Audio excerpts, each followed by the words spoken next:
नमस्कार, स्वागत है आपका। ओंकार न्यूज देख रहे हैं आप और मैं हूं आपके साथ शाहनवाज मिर्जा। राहुल गांधी के नेतृत्व में भारत जोड़ो यात्रा काफी हद तक सफल मानी गई है और उसी को लेकर अब कांग्रेस पार्टी ने एक नया कार्यक्रम शुरू करने की घोषणा भी की है। हाथ जोड़ो यात्रा की जा रही है और इसकी शुरुआत 26 जनवरी से होगी और उत्तराखंड के पर्यवेक्षक के रूप में उत्तर प्रदेश के पूर्व अध्यक्ष यानी कि अजय लल्लू को पार्टी ने नियुक्त भी किया है। राज्य स्तर पर कांग्रेस हाथ से हाथ जोड़ो अभियान की शुरुआत करने जा रही है और इस पूरे मामले को लेकर कांग्रेस के वरिष्ठ नेता प्रीतम सिंह ने कहा कि कांग्रेस हाईकमान का फैसला उत्तराखंड में कांग्रेस को मजबूती देने का काम करने वाला है।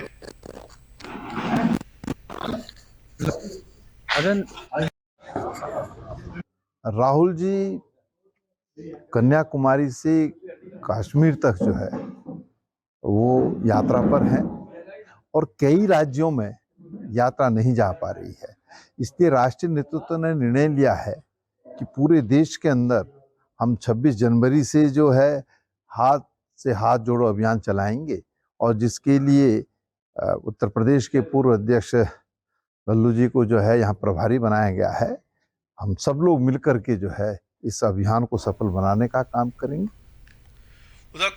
कोरोना के बढ़ते मामलों के बीच राज्य सरकार ने प्रदेश के सभी जिलाधिकारी और मुख्य चिकित्सा अधिकारियों को तैयारी पूरी करने के दिशा निर्देश दे दिए हैं और प्रदेश सरकार के निर्देशों को लेकर स्वास्थ्य विभाग ने प्राथमिक स्वास्थ्य केंद्रों और सरकारी अस्पतालों में मॉक ड्रिल का आयोजन भी किया है। मॉक ड्रिल के दौरान सिटी मजिस्ट्रेट हल्द्वानी और सीएमओ और स्वास्थ्य अधिकारियों ने अस्पताल में स्वास्थ्य सुविधाओं का जायजा लिया है और मॉक ड्रिल में ऑक्सीजन प्लांट की स्थिति और मास्क के साथ साथ दवाएं और वेंटिलेटर का परीक्षण किया गया। कुमाऊं के सबसे बड़े हॉस्पिटल सुशीला तिवारी में ऑक्सीजन और अन्य आवश्यक व्यवस्थाएं पूरी रहे, इसको लेकर भी दिशा निर्देश दे दिए गए हैं और कोविड से निपटने के लिए अस्पताल पूरी तरह से तैयार नजर आ रहा है।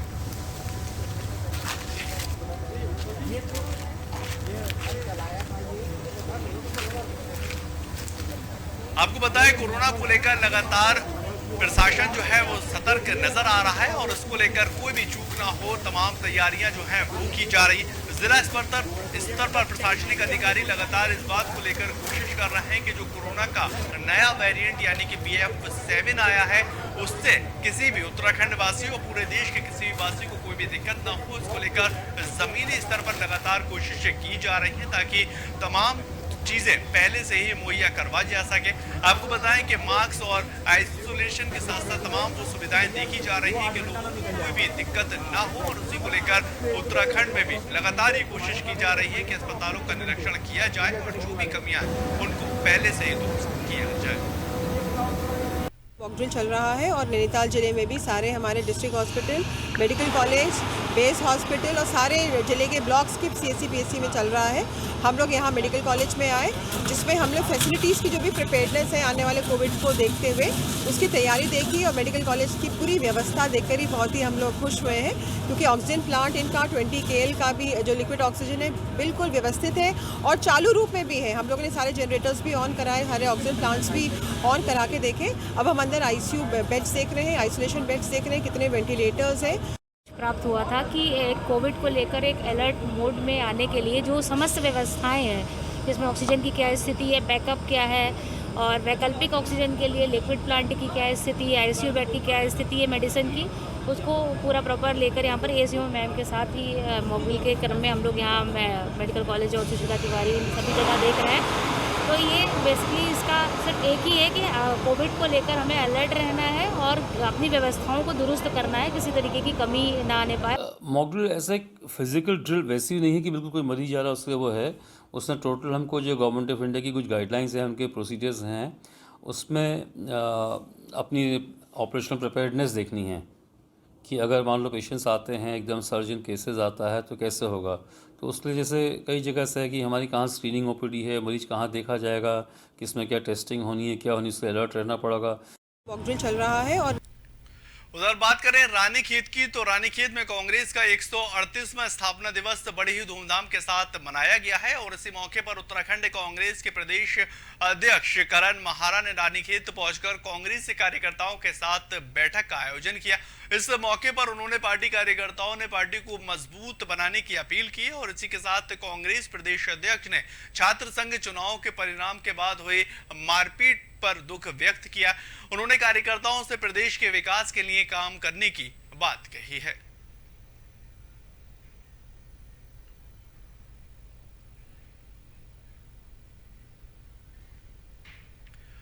उत्तराखंड के स्थापना दिवस को लेकर लगातार कांग्रेस पार्टी जो है वो उत्साह के साथ मनाती हुई नजर आ रही है और वहीं पर उत्तराखंड के प्रदेश अध्यक्ष करण महारा भी मौजूद रहे। उन्होंने पार्टी को मजबूत करने के लिए लगातार कोशिश की है और उन्होंने कार्यकर्ताओं से कहा कि धरातल के ऊपर कांग्रेस पार्टी लोगों तक पहुंचे और अपना जनाधार जो है वो मजबूत होना चाहिए। उन्होंने साफ तौर पर भारत जोड़ो यात्रा और उत्तराखंड के अंदर जो पहल की जा रही है हाथ से हाथ जोड़ो की यात्रा को शुभकामनाएं दी है। उन्होंने कहा कि इस वक्त देश की जनता को कांग्रेस पार्टी की जरूरत है और कांग्रेस पार्टी देश की जनता के साथ खड़ी हुई है। उत्तराखंड को लेकर लगातार ये कोशिश की जा रही है कांग्रेस पार्टी की कि उत्तराखंड में मजबूत किया जाए और लोगों तक कांग्रेस पार्टी पहुंचने में कामयाब हो सके। मैं अपने घर की पूजा का कार्यक्रम भी था, घरेलू पूजा थी, तो उसमें कल अपने गांव और चमड़खान था और आज कांग्रेस का स्थापना दिवस है, तो कांग्रेस के सभी बुजुर्गों, नौजवान साथियों और आसपास के जितने जो हमारे लोग हैं वो स्थापना दिवस मनाने के लिए यहाँ उपस्थित हुए हैं। सीनियर्स कांग्रेस ने क्या करना चाहिए, कैसे करना चाहिए, उसका मार्गदर्शन हमको कर रहे हैं और बहुत अच्छा लग रहा है क्योंकि अध्यक्ष बनने के बाद ये संभव तो केवल दूसरी मुलाकात मेरी रानीखेत के कार्यकर्ताओं से हो रही है। तो वहीं पर एक तरफ जहां प्रदेश सरकार स्वास्थ्य सेवाओं में लगातार सुधार करने का दावा कर रही है, तो वहीं पर दूसरी तरफ उत्तराखंड में लोगों की सुविधाओं को देखते हुए 108 सेवा को शुरू किया गया था, लेकिन अब नई एम्बुलेंस न मिलने की वजह से प्रदेश में स्वास्थ्य व्यवस्थाएं लगातार दम तोड़ती हुई लगातार नजर आती है। और इस पूरे मामले को लेकर स्वास्थ्य महानिदेशक डॉक्टर शैलजा भट्ट का ये कहना है कि जल्दी नई गाड़ियों को लेकर टेंडर कर लिया जाएगा और नई गाड़ियां 108 के बेड में शामिल कर ली जाएंगी। आपको ये जानकारी दें कि उत्तराखंड के अंदर 108 आपात सेवा की शुरुआत 15 मई 2008 को 10 गाड़ियों से हुई थी, जिसकी संख्या अब बढ़कर 139 तक पहुंच चुकी है। हालांकि मानकों के विपरीत चलने से अधिकतर वाहनों की हालत बेहद खराब हो चुकी है और इसका सीधा असर स्वास्थ्य सेवाओं पर पड़ता नजर आ रहा है। पूरी डिटेल में बात फिर बोलेगा, फिर रुको मैं आपको खबर देहरादून की दरअसल बता रहे हैं जहां पर स्वास्थ्य सेवाओं की जो पोल है वो खुलती हुई नजर आ रही है और 108 सेवा के कई गाड़ियां जो हैं उनमें कमी पाई गई है। स्वास्थ्य सेवाओं पर इसका लगातार बुरा असर पड़ता हुआ नजर आता है, लेकिन आश्वासन ये दिया जा रहा है कि इन तमाम चीजों को दुरुस्त कर लिया जाएगा, बेहतर कर लिया जाएगा, क्योंकि जो मरीज है, जो पेशेंट है, वो सही वक्त पर हॉस्पिटल इन कमी की वजह से नहीं पहुंच पाते और उनको जो उपचार मिलना चाहिए वो वक्त पर नहीं मिल पाता। एक बड़ी खबर, बड़ी जानकारी लगातार ये भी बन रही है कि 108 सेवा की गाड़ियों में कमी की वजह से लोगों की जान के साथ लगातार खिलवाड़ हो रहा है और उसी को लेकर अब ये कोशिश की जा रही है कि स्वास्थ्य सेवाएं दुरुस्त हो और 108 नंबर की जो सेवा सुचारू रूप से चालू हुई थी उसको लगातार और विस्तारपूर्वक बढ़ाया जा सके और लोगों को ये तमाम सुविधा जा सके। उसमें प्रॉब्लम यही, हमने टेंडर किए थे, जो रेट गवर्नमेंट के प्रेस्क्राइब्ड हैं उस रेट पर हमारे पास कोई नहीं आया और अभी दोबारा से हमने सभी सीएमओस को लिखा है कि जो भी एम्बुलेंसेस उनके यहाँ खड़ी हैं वो डीएम साहब से बात करते हुए उसको कंडम करेंगे। ऐसा ही यहाँ के लिए भी निर्देश दिए गए हैं क्योंकि हमारे टेंडर फेल हुए हैं, हम दोबारा से उसमें जा रहे हैं। दोबारा से हमने ये भी प्रोसीजर किया था कि रेट कम करने के लिए भी हम अनुमति मांगे ताकि हमें लोग मिल पाए। उसमें प्रॉब्लम उधर बात देहरादून की करें तो देहरादून के अंदर राज्य स्तरीय खेल महाकुंभ का शुभारंभ हुआ है और कार्यक्रम का शुभारंभ प्रदेश के सीएम पुष्कर सिंह धामी और खेल मंत्री रेखा आर्य ने किया। रायपुर के महाराणा प्रताप स्पोर्ट्स कॉलेज के अंदर आयोजित इस कार्यक्रम में प्रदेश के 13 जिलों की 13 टीमें हिस्सा ले रही हैं और इस कार्यक्रम में राज्य स्तर पर कबड्डी, खो खो और वॉलीबॉल के साथ साथ फुटबॉल और बैडमिंटन के साथ कई अन्य खेलों का आयोजन किया जा रहा है। इस मौके पर राष्ट्रीय शूटिंग प्रतियोगिता का आयोजन भी हो रहा है और शूटिंग रेंज का भी लोकार्पण किया गया है।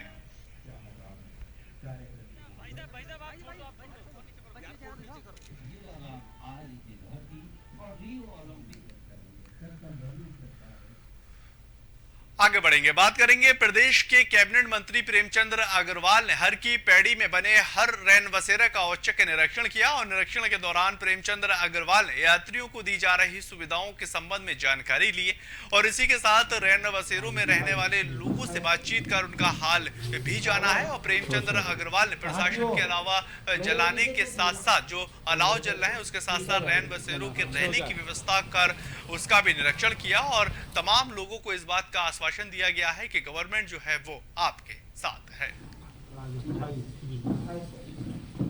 हरिद्वार की खबर, जहां पर कैबिनेट मंत्री ने रैन बसेरे का निरीक्षण किया और प्रशासन की व्यवस्था का जायजा लिया। अधिकारियों को सख्त दिशा निर्देश दिए गए हैं और आपको बताएं कि उत्तराखंड के अंदर एक बड़े पैमाने पर जो ठंड है वो पड़ती हुई नजर आ रही है और उसी को लेकर लगातार ये कोशिश की जा रही है कि लोगों को वो तमाम सुविधाएं मुहैया हो सके जिससे कि वो अपने इस ठंड में जिंदगी को गुजार सके। अधिकारियों को इस बात के सख्त दिशा निर्देश दे दिए गए हैं कि जो चौक चौराहे हैं वहां पर अलाव की व्यवस्था की जाए और कम्बल के साथ साथ तमाम वो सुविधाएं उन लोगों को मुहैया करवाई जा सके ताकि इस विंटर के सीजन में, इस ठंड के सीजन में उनकी जिंदगी जो है वो सुरक्षित हो सके।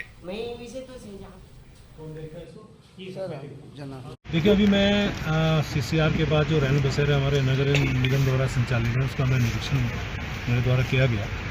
और मैंने पाया कि जो वहाँ पे रैन बसेरा में चाहे पुरुष की साइड में या इधर महिला की साइड में 5 लोग वहाँ थे और 5 लोग यहाँ थे। तो मेरे द्वारा उनसे जानकारी ली गई क्या वो उनसे कोई शुल्क तो नहीं लिया जा रहा, उनको कोई दिक्कत तो नहीं है। तो मुझे खुशी इस बात की है कि इस प्रकार की कोई शिकायत उनके द्वारा नहीं की गई। साथ में मेरे द्वारा जो यहाँ उपस्थित हैं SNA नगर निगम के, उनसे जानकारी ली गई कि पूरे इस क्षेत्र में कितने अलाव जलाए जा रहे हैं। तो मैं देख रहा हूँ कि यहाँ भी अलाव जला है, 20 अलाव अभी तक जैसा इनके द्वारा जानकारी दी गई है। देखिए, अभी मैं CCR के बाद जो रैन बसेरे हमारे नगर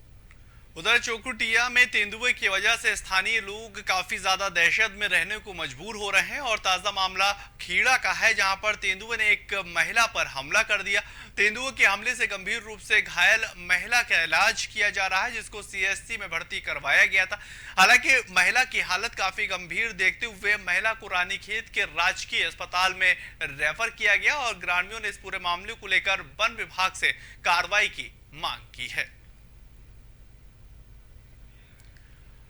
आपको बताएं चोकुटिया की पूरी खबर, जहां पर तेंदुए के आतंक से दहशत जो है वो ग्रामीणों में बनी हुई है और खेड़ा में महिला पर एक तेंदुए ने हमला कर दिया जिससे वहां पर महिला की स्थिति जो है वो काफी नाजुक बन गई और घायल महिला को अस्पताल में तुरंत भर्ती करवाया गया, लेकिन वहां पर उसकी स्थिति और नाजुक होती हुई दिखाई दी जिसके बाद उसको रानीखेत के अस्पताल में पहुंचवाया गया और वहां पर उसका इलाज किया जा रहा है। लेकिन बड़ी खबर ये कि तेंदुए का आतंक लगातार वहां के निवासियों के अंदर बना हुआ है और इसकी जानकारी जो है वो जिला वन विभाग को पहले ही दी जा चुकी है।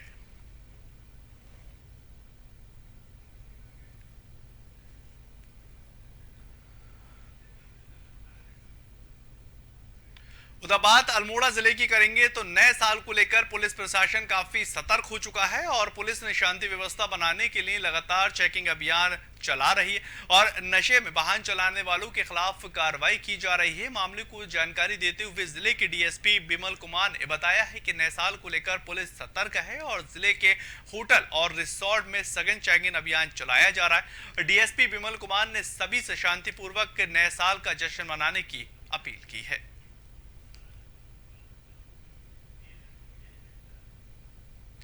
अल्मोड़ा की खबर, जहां पर नए साल की तैयारियां लगातार चल रही हैं। आपको बताएं उत्तराखंड, अल्मोड़ा, नैनीताल ये तमाम ऐसे क्षेत्र हैं जहां पर पर्यटकों का जाना एक बड़े पैमाने पर नए साल के जश्न में होता हुआ नजर आता है। उसी कड़ी में पुलिस विभाग एक सतर्क पहल करती हुई दिखाई दे रही है। होटल रिजॉर्ट में लगातार चेकिंग अभियान किया जा रहा है और पुलिस विभाग के द्वारा इन तमाम चीजों को लेकर सतर्कता बढ़ती जा रही है कि कोई भी चूक नए साल में ना हो पाए। उसको लेकर अभी से अभियान चलाए जा रहे हैं और उत्तराखंड रिसोर्ट और जितने भी पर्यटक हैं वो जो आ रहे हैं उनको भी सख्त हिदायतें दी जा रही हैं और स्थानीय लोगों को भी निर्देश दिए गए हैं ताकि कोई भी अनहोनी नए साल के वक्त में उत्तराखंड के किसी भी जिले में ना हो सके।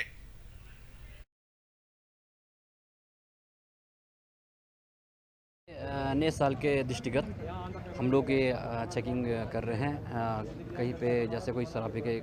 कोई गाड़ी चला रही है, 3 सवारी के चल रहे हैं। इसके अलावा हमने होटल ढाबे वगैरह चेक किए हैं कि उनमें क्या स्थिति है, कौन कौन लोग बाहर से आए हैं, क्या उनकी होटल के मालिकों द्वारा, ये होटल के जो मैनेजर उनके द्वारा उनकी आईडी वगैरह ली जा रही है, प्रॉपर नहीं ली जा रही है कि नहीं ली जा रही है। इस तरह से हमने होटल ढाबे का चेक किया और मालूम किया कि आज अब क्योंकि ये नव वर्ष के उपलक्ष्य में होटल में काफ़ी लोग आ रहे हैं बाहर से, तो उनके सत्यापन वगैरह की हम जाँच कर रहे हैं। तो वहीं पर नए साल को लेकर जिला चंपावत में पुलिस और प्रशासन काफी सतर्क हो चुका है और जिले में नेपाल सीमा से लगे सीमांत इलाकों में नव वर्ष को देखते हुए अतिरिक्त सुरक्षा बलों की तैनाती की जा चुकी है और इसी के साथ नेपाल से आने जाने वाले सभी रास्तों पर यात्रियों की चेकिंग भी की जा रही है। और मामले की जानकारी देते हुए जिले के एसपी ने यह बताया है कि भारत नेपाल सीमा पर पुलिस और एसएसबी को अलर्ट मोड पर रहने के सख्त दिशा निर्देश दिए गए हैं। चंपावत की पूरी खबर, जहां पर भारत और नेपाल का बॉर्डर लगता है और सीमा पर पुलिस का अलर्ट जो है वो बढ़ाया गया है। सघन चेकिंग अभियान चलाए जा रहे हैं और नए साल को लेकर सुरक्षा व्यवस्था मजबूत की जा रही है। पुलिस के इस अभियान को लेकर जो नागरिक हैं वो भी काफी सुरक्षित अपने आप को महसूस कर रहे हैं और हर साल जो इस तरह का बॉर्डर होता है वहां पर नए साल से पहले एक चेकिंग अभियान चलाया जाता है ताकि किसी भी अनहोनी को होने से पहले ही रोका जा सके।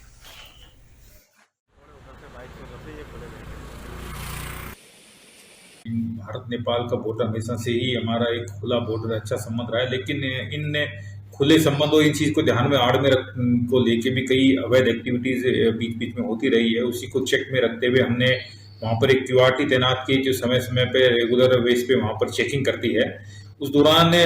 करीब 7 लाख से अधिक की रकम अब तक हमने वहां पर अभी बरामद भी इसी 1 महीने के अंदर लगभग कर ली है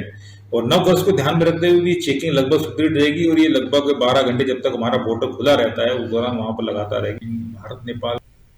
उधर बात करेंगे मौसम विभाग की। मौसम विभाग के द्वारा मैदानी क्षेत्रों में भारी कोहरे एवं शीतलहर की भविष्यवाणी जारी कर दी गई है और ऐसे में कड़ाके की ठंड से लोगों को राहत देने के लिए टनकपुर के टैक्सी यूनियन ने एक सराहनीय पहल की है। टैक्सी यूनियन ने टनकपुर नगर के मुख्य स्थानों पर अलाव की व्यवस्था की है और इससे स्थानीय निवासियों के साथ ही पूर्णागिरी दर्शन करने आए श्रद्धालुओं को ठंड से काफी राहत मिल रही है। टैक्सी यूनियन की पहल की जानकारी देते हुए श्री पूर्णागिरी टैक्सी एसोसिएशन के अध्यक्ष मदन कुमार ने बताया है कि जिला चंपावत के टनकपुर में काफी ठंड पड़ रही है और उसी को देखते हुए टैक्सी यूनियन ने अलाव जलाने की व्यवस्था की है। टैक्सी यूनियन की इस पहल का स्थानीय लोग भी साथ दे रहे हैं और मंदिर दर्शन के लिए आए श्रद्धालु स्वागत कर रहे हैं। तुम्हारे ठेले के लिए चंपावत की खबर आपको बता रहे हैं। तस्वीरों में आप देखिए किस तरह से जो शीतलहर है वो लगातार जारी है और टैक्सी यूनियन इससे बचने के लिए लोगों को एक पहल करते हुए नजर आ रहा है। टैक्सी यूनियन की ये सराहनीय कदम है, सराहनीय पहल है और लगातार अलाव की व्यवस्था की जा रही है। मंदिर दर्शन के लिए श्रद्धालु जो वहां पहुंच रहे हैं वो भी इस व्यवस्था का स्वागत कर रहे हैं और अलाव जलने से उनको भी काफी राहत मिल रही है। तुम्हारे ठेले के लिए कल से ही कड़ाके की ठंड बहुत ज़्यादा जो ठंडा पड़ा है और मौसम विभाग ने भी अलर्ट जारी कर रखा है। इसी के निमित्त आज सवेरे जब हमने देखा तो कड़ाके की बहुत ज़्यादा ठंड है। मैंने जिला महामंत्री पूर्ण मेहरा जी को अवगत कराया भाई कई शहर में कहीं अलाव की व्यवस्था नहीं की गई है, तो उनके द्वारा रेंजर बिष्ट को अवगत कराया गया। तो बिष्ट जी से मेरी फ़ोन द्वारा बात हुई तो उनने तुरंत 1 घंटे में गाड़ी और जेसीबी बेचकर पूरे शहर में हर जगह अलाव की व्यवस्था करवा दी गई है। चलिए फिलहाल इस बुलेटिन में इतना ही। ताज़ा खबरों के लिए आप लगातार बने रहें ओंकार न्यूज़ के साथ।